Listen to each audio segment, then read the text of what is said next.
रूस के बाद अब अमेरिका ने ईरान पर लगे तेल के सैंक्शंस में 30 दिन की ढील दे दी है। जी हाँ, जिस ईरान को अमेरिका अपना सबसे बड़ा दुश्मन मानता है, उसी के तेल को बाजार में लाने की इजाज़त दे दी गई है। लेकिन रुकिए, यह कोई दोस्ती का हाथ नहीं है, बल्कि अमेरिका की एक बहुत बड़ी चाल है। इसे नाम दिया गया है operation epic fury.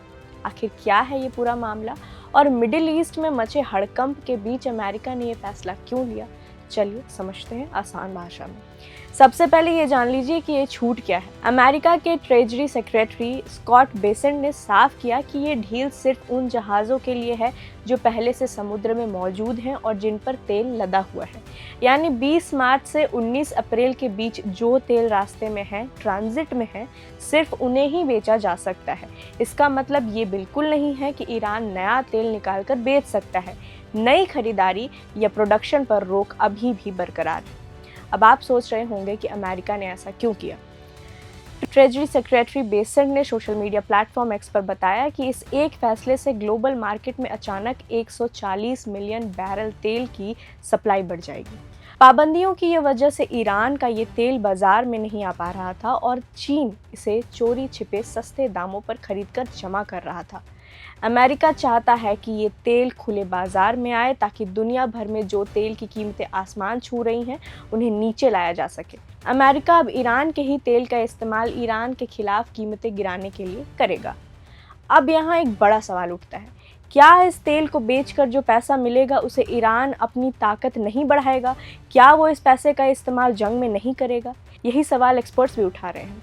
Blackstone compliance services के डेविड टेनेबॉन ने तो यहाँ तक कह दिया कि ये फैसला समझ से बाहर है, लेकिन अमेरिका का ये कहना है कि उन्होंने इसकी पूरी तैयारी कर रखी है। स्कॉट बेसेंट ने साफ कर दिया है कि ईरान पर मैक्सिमम प्रेशर जारी रहेगा। अमेरिका ने ऐसी वित्तीय पाबंदी लगा रखी है कि ईरान के लिए इसी कमाई तक पहुंचना नामुमकिन जैसा होगा। उसे अंतर्राष्ट्रीय बैंकिंग सिस्टम का कोई फ़ायदा नहीं मिल पाएगा। अब ज़रा ईरान का पक्ष भी सुन लीजिए। ईरान ने अमेरिका के इस पूरे दावे को हवाई करार दिया है। ईरान के तेल मंत्रालय के प्रवक्ता समन गोरदेसी ने कहा कि उनके पास बेचने के लिए कोई एक्स्ट्रा या सरप्लस तेल बचा ही नहीं है। ईरान का कहना है कि अमेरिका सिर्फ खरीदारों को झूठी उम्मीद दे रहा है। यहाँ याद रखने वाली बात ये भी है कि ईरान ने स्ट्रेट ऑफ हॉर्मूज को ब्लॉक कर दिया है, जहां से दुनिया का 20% तेल गुजरता है। इसी वजह से मार्केट में हाहाकार मचा हुआ है। ये सब डोनाल्ड ट्रंप की नई एनर्जी स्ट्रैटेजी का हिस्सा है। ट्रंप प्रशासन अब तक 440 मिलियन बैरल अतिरिक्त तेल बाजार में लाने की कोशिश कर चुका है। अमेरिका ने ईरान को ग्लोबल टेररिज्म का सिर बताया है, लेकिन साथ ही ट्रंप ये भी इशारा कर रहे हैं कि वो धीरे धीरे ईरान के खिलाफ कार्रवाई कम कर सकते हैं ताकि ग्लोबल सप्लाई चेन और मार्केट स्थिर हो। यानी अमेरिका अब बम बंदूक से ज़्यादा आर्थिक ताकत से ईरान को काबू करने की कोशिश कर रहा है। तो लब्बो लुबाज ये है कि अमेरिका चाहता है कि तेल की कीमतें कम हों और मिडिल ईस्ट का तनाव आम आदमी की जेब पर भारी ना पड़े।